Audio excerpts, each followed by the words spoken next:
Welcome back to another episode of Beyond the Arc. Today we're going to be discussing a little bit of both basketball and football.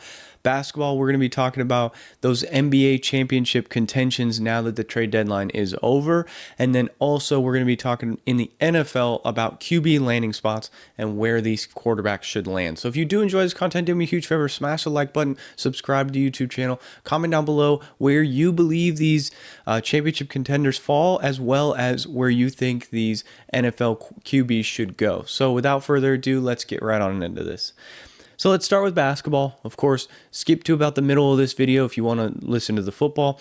But basketball, the NBA Finals odds, in my opinion, this is solely based off what I've seen on the court, who I believe can take it all the way possibly. Now, I've broken this up into two parts.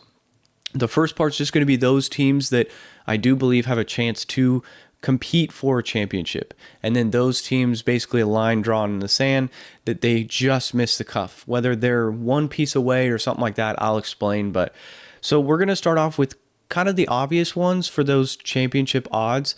That's the Celtics and the Thunder. I could definitely see them matching up against each other this year. The thing that worries me about the Thunder is the fact that they're so young and so inexperienced in the playoffs. Now, of course, they're extremely talented. They've got guys on the roster that can kind of do it all. Of course, you've got Shea. Whether you want to say that he's a free throw merchant or whatever, he knows how to control the game, right? So that's what I'll say about Shea. He controls the pace. No one's going to speed him up or slow him down. He's going to do whatever he needs to do. Now, I'd like to see him carry this team to a Western Conference Finals. I think that's going to help them out dramatically with this young legacy that they've built. Of course, they've got all the draft capital in the world, so the future is extremely bright as well for this team. But for this year specifically, I think they do have a really good shot to make the finals. The next up, we just talked about the Thunder. Let's talk about the Celtics now. The Celtics, of course, just won a championship last year. This year, I think they could do the same exact thing. They are a team that dies and lives by the three. Now, of course, let's remember last year in the playoffs, they were a similar team to this year, and they lived and died by the three. And when the three wasn't falling in the finals, i.e. like Jason Tatum shooting 20% from three, Jaylen Brown shooting 20-something% from three, they relied on team movement, just ball movement, and the team working together to really, and honing in on defensive side of the ball to really make those key turnovers to them break into fast points. So I do think the Celtics have great odds to win the championship this year again. I think that they have a great path. Of course, some of these gauntlets that they're going to have to go through, they're going to have to go through at least one of a Knicks, Cavs, Bucks scenario, at least one, probably two because they're the 2 seed. But even if they go through both, I think that they've got good odds to make it through to that final round. Another team, this one, we're going to talk about the Cavs. The Cavs are the number one team in the East, so why wouldn't they not be included in this? Of course, you've got somebody who puts his team on his back each and every night in Donovan Mitchell, and you've paired him with great defensive anchors in Evan Mobley and Jarrett Allen, and then you give him another offensive weapon in Darius Garland. You recently picked up DeAndre Hunter, who has been playing phenomenal basketball, a 3-and-D kind of wing. You recognized when you do play against the Celtics, what's your biggest issue? And it was wings. Wing depth and all that. So what did you do? You went and you got one of the best defending wings in the NBA, right? So then even if he doesn't score, it's not a necessity because you need him there for the defense anyways and to shoot some threes. So I do think the Cavs have a really good opportunity here. They've got some depth there. They've got the coaching. They've got the star power. They've got the players and the role players around Donovan Mitchell to really make a run here.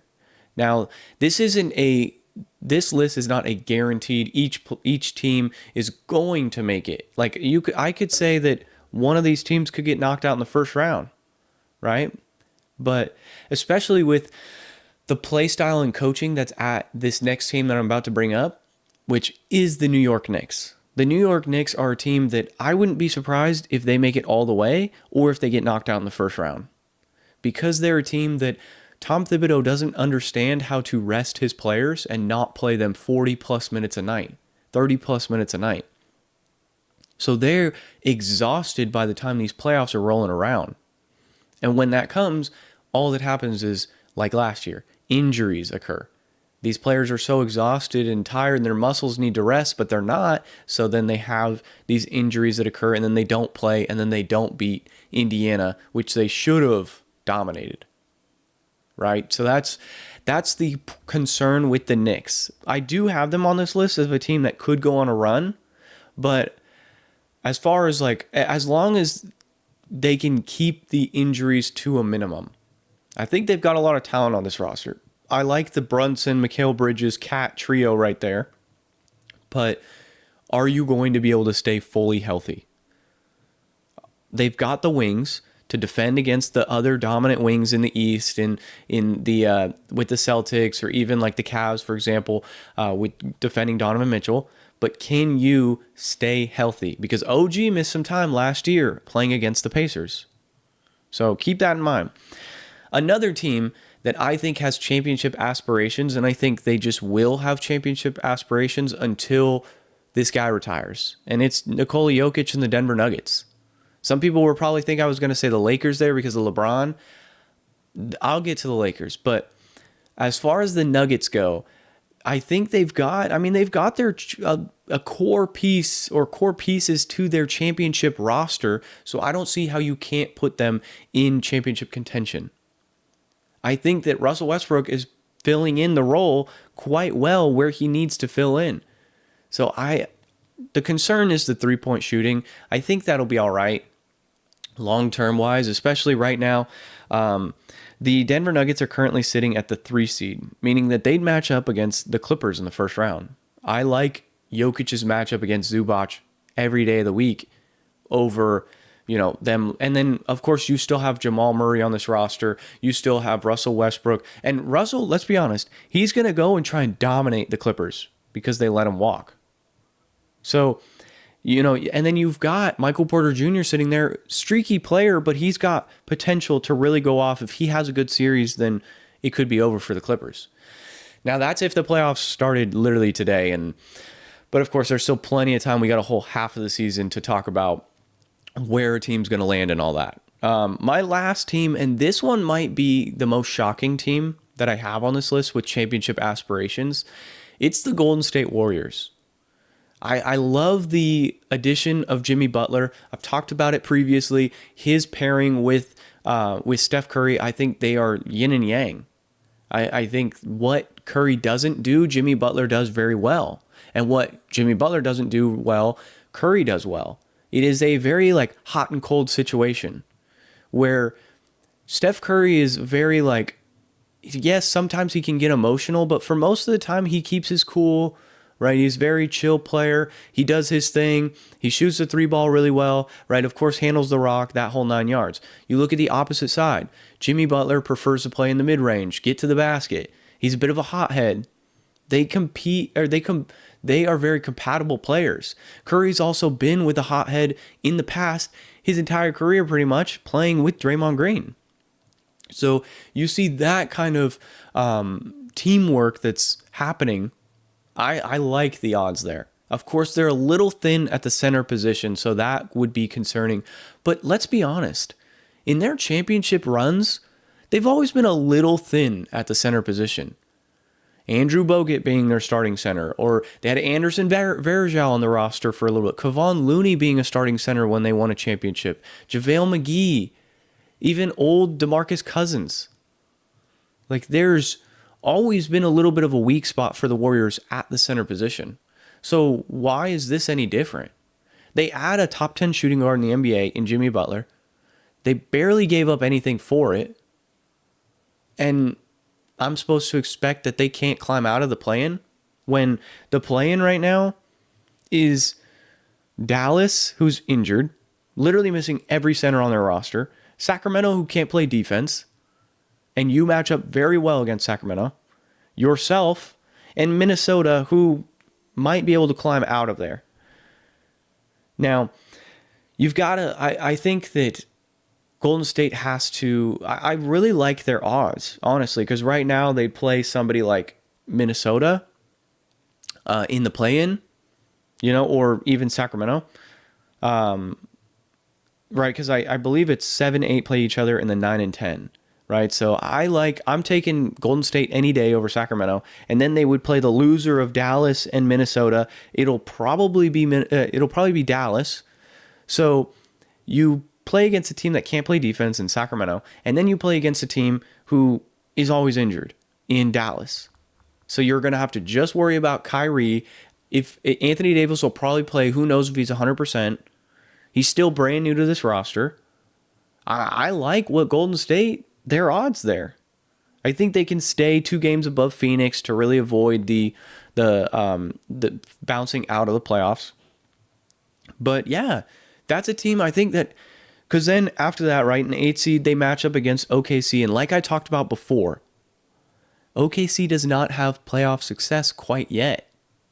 Versus 2 guys, 3 guys who have been there, done that. Been to the championship, won the championship. Jimmy Butler's been to the championship. Carried a team on his back. Curry has carried a team on his back. It'll be young versus old in this series. And we can all say that we've seen it time and time again where a young team just doesn't have enough experience to go all the way. So I'm not saying I would probably take the Thunder still in the series, but I wouldn't be shocked if Golden State upset. So now let's go and talk about the teams that missed the cuff, right? There's a few teams here that I did not touch on, and most of them are in the West because the West is such a tight race. The first team that missed the cuff, I think it is the Los Angeles Lakers. I think that they need some time. LeBron really needs to show Luka how to condition and stay conditioned in that whole 9 yards and to remain healthy and to work on his body and that whole thing. And then I think your future's set. So I think you need a year. 2026 championship aspirations, sure. But this year, it's going to be tough. You don't have a center in the offseason. That's going to be your literal number one goal, is to go get a center. Whether you draft one, you sign one, you trade for one, you're probably going to move off Dalton Connect. Dalton Connect, he came out and said he understood it was a business, that whole thing, but still, I think that he would probably look at being traded in the offseason, especially with that pick. The Grizzlies are another team that I think that they're one piece away. I don't think they have the superstar talent there to go win a championship. When we're talking about these other teams that have Jaylen Brown, Jason Tatum, right? And then behind him, Kristaps, Derek White, Drew Holiday, Al Horford, playoff contention players, championship contention players, versus like the Grizzlies haven't really done too much in the playoffs. That's a lot of what I'm touching on with these teams that missed the cuff, is similar to OKC's concerns, is do you really have the experience to go all the way? And you can't really say they do until they actually do. So it's fair to kind of bet against them almost, because like Ja, we don't know if he is a guy that can put a team on his back and carry them all the way to a championship, like a Jimmy Butler, like a Steph Curry, something like that. But next team on this list is the Rockets. The Rockets, I think that they're a superstar away. They're somebody that, just similar to the Grizzlies, where they've got a lot of talent on the roster, but it's not superstar talent yet. Yes, the Grizzlies have a little more star talent on their roster. I'm just concerned with Ja Morant being your number one option and whether or not that can be sufficient enough to carry you to a championship. The Rockets, yeah, I think they're in the same boat. I think Amen Thompson is phenomenal. You've got development coming where you're like OKC last year or OKC a year before, where you saw it. You saw the trajectory that this team could go as long as they continue to develop.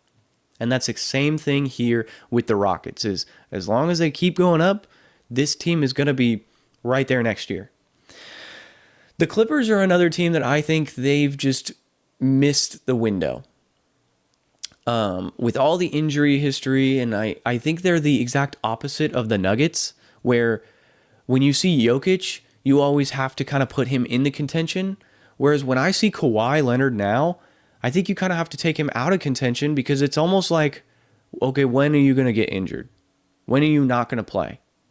I would love to see him play and make a full run, but it seems like we're not going to get that anymore. The roster's all right. It's not phenomenal, but it's a good roster with your, James Harden turning back the clock a little bit. Of course, you have Derrick Jones Jr. locking down the defense, Kawhi Leonard being a solid defender, Zubac being a pretty serviceable piece for you. Like, there's talent on this roster. Norman Powell having a comeback player of the year kind of, or most improved player kind of award running. I think there's an opportunity there. Last team on this list is the Bucks. The Bucks, I think the window's kind of over. I don't love, like, Dame and Giannis. On paper, they sound like they work very well together, but there's just something not right about their roster. On paper, you would think that this roster would be near perfect for their starting five for a championship run. With Dame, of course, Kyle Kuzma just newly added, Giannis of course, on the roster, Brook Lopez, right? And then you've got your two-guard question mark. But with this roster, there's something about Dame and Giannis that just isn't quite working to the level that we expected it to work. Whether it's the lack of pick and roll between Dame and Giannis that dominates when they do it, but they just don't do it enough because Giannis doesn't want to be a pick and roller. But he wants to be the kind of guy that goes downhill, has the ball in his hands, versus Damian Lillard is a ball-dominant player. So overall, I think that the Bucks kind of missed their window. Would I be surprised if they went all the way? No, of course not. They've been there before, but I don't think it's going to happen. So now let's move on to the NFL. Let's talk about some quarterbacks. I've got 6 teams here that could use quarterback play. I'm going to start off with a smaller quarterback name and then throw an explanation out there. Let's start off with the Miami Dolphins. The Dolphins don't need a starting QB necessarily. I think they should look to invest more in quarterback because, of course, Tua constantly with these concussion issues, having the issues of playing in cold weather, that whole 9 yards, it might be time to move off of him. But what I will say is at least invest in your backup quarterback. So that's where I think Jacoby Brissett could be a solid option for the Dolphins to play backup. He's somebody who can quickly learn a playbook and could quickly flip and help out, at least keep your team afloat in these while you're waiting for your starting QB to get healthy or a bridge quarterback situation. Next up, I want to talk about the Giants. The Giants are a team that they've been in rumors with possibly Aaron Rodgers. They've been in rumors with, going in and drafting a QB. I think they stick to the draft, right? They're sitting at 3 right now. I think they take Shedeur. He was playing football in New York, throwing a football with Malik Neighbors. That's a very Giants pick, in my opinion. The flashy QB who he's got all the fame there. And then, of course, it kind of almost gives your GM a little bit more time because he made such a crucial error in letting Saquon go. I think that's, especially with how Saquon ended up playing, you've got to go and get a QB. I don't think you can get somebody old because I think you have to showcase to your owner saying, hey, I just need time to rebuild the rest of this roster. I need to go get offensive linemen and go get them another weapon. We have holes that we got to fill. You can't let me go now. So I think he does draft a quarterback. There's a couple QBs on the market that are very intriguing to see where they're going to fall. Let's talk about the Indianapolis Colts. The Colts are one of those teams that they've got a lot on this roster where they are almost a QB away from just being playoff dominant. They've got receivers. They've got the good O-line. The defense is solid. There's not a whole lot of holes on this roster. You've got Jonathan Taylor in the backfield. So what do you need? You need to go get a QB. What do the Colts love to do? They love to go get the old guys and try and resurgence their career, i.e. Phillip Rivers, Matt Ryan, Joe Flacco. So with having Matt Ryan, Joe Flacco, and Phillip Rivers in your past, why not go get Kirk Cousins? Right? You've seen, like, Pittsburgh did it with Russell Wilson, where he just was on a bad contract. They still took a flyer on him. You see the Falcons could do the same thing. Kirk Cousins walking over to Indianapolis, he signs there, he plays there, that whole 9 yards. I think he wouldn't be bad for this situation either. He needs a decent O-line. He was getting hammered as a quarterback over in Atlanta, as well as he just wasn't playing the same. But Indianapolis loves the older QBs. That's why there's one other QB that I think they could be tied to that might go, but I've got another spot for him. Let's talk about the Las Vegas Raiders. The Raiders, I think that they're going to be happy that some of these other teams are not going to be drafting a QB, i.e. the number 1 and number 2 overall pick. The Titans, I don't think they're going to draft a QB. And I also don't think that the Browns are going to draft a QB. I think that there's quarterbacks on the market that are serviceable to fit their rosters. I think that the Titans and the Browns are in a similar situation that the Colts are, where they've got all the pieces they kind of need. They just need, the Browns need to focus on linebackers and then get a QB that's available. So that's why for the Raiders, though, a quarterback's going to slide in this draft, and that's going to be Cam Ward. He's going to be drafted number 6 overall to the Raiders. I think that the Raiders fans will be extremely happy about that. You put Cam Ward with Pete Carroll, and they just got Chip Kelly for an offensive coordinator. Like, there's some pieces here too. Let's not forget Brock Bowers is sitting on this roster. Yes, there's not too much more. You've got mediocre receivers, Jacoby Myers. There's nothing too Trey Tucker. Like, there's nothing too crazy on this roster, but it's year 1. You brought in a new coach. You brought in a new OC. You brought in a new QB, right? Like, you're not going to run it back with, I hope they don't run it back with Aiden O'Connell. But then you could just, on your draft board, then you can just probably draft best player available every round. That's probably what I would look at. Maybe trade Max Crosby just to get more draft capital and then just go full rebuild. Max Crosby could probably get you something decent. Especially everyone's looking for a pass rusher. So that leaves us with 2 more teams, the Titans and the Browns. Let's talk about the Browns first. Again, a team that does have decent running backs. Nick Chubb still recovering from injury. Like, he didn't look nearly the same. But you have Jerome Ford there. You've got David Njoku at tight end. Of course, Jerry Jeudy out on the outside. Like, decent receivers. The defense is solid. Myles Garrett requesting a trade is a bit of a bummer, but the defense is still solid, even with him out. Then your O-line's not terrible. It's not great, but it's not terrible. So then what do you need? A quarterback who can go into a system and kind of resurgence his career, and that's Sam Darnold. Sam Darnold as a Brown, I think, makes a lot of sense. I think he's also very interchangeable with a few other quarterbacks. I think Kirk Cousins could be on the Browns, and Sam Darnold could be on the Colts. These couple teams, Pittsburgh is another spot, but Pittsburgh's somebody I did not put on this list because I think they're going to run it back with one of the QBs they got, whether it's Justin Fields or Russell Wilson, something like that.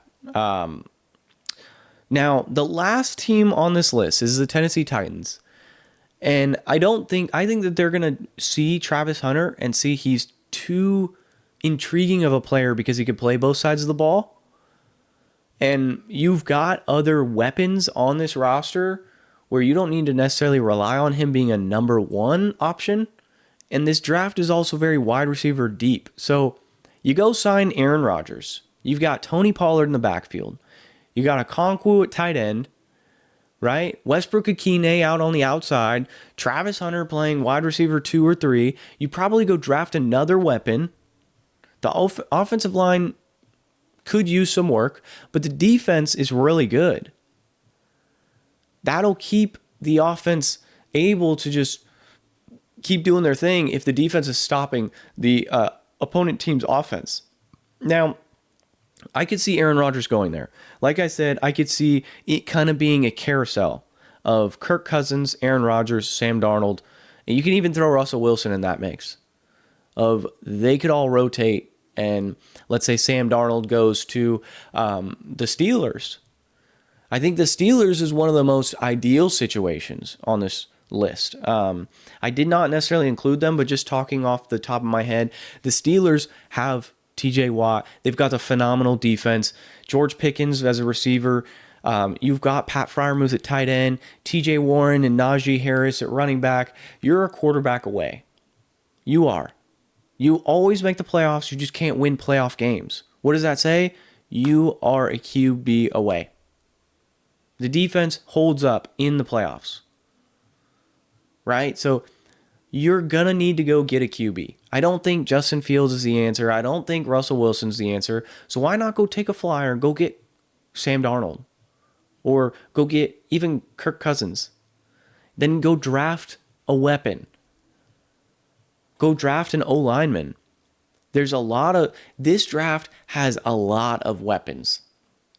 You might even need running back because Najee Harris could be out the door. Warren could be out the door. They're kind of mediocre running backs, but who knows? You go get the Arizona State running back. You might, or Ashton Gianti slips to you. You could be changing the game. So, overall, guys, this has been another episode of the Beyond the Arc podcast. Let me know what you guys think in the comments down below. Again, I'm playing around with all these sorts of new ideas and everything. As we've done the rebrand, we're looking to change everything up. I want to grow. I want to just continue to get better in each and everything. So leave some criticism in the comments. I'm willing to adapt. I'm willing to change. I've got the new camera set up. I've got the new podcast area here. So let me know what you guys think. So without further ado, it's been another episode of Beyond the Arc. I'll catch you guys in the next one. Peace.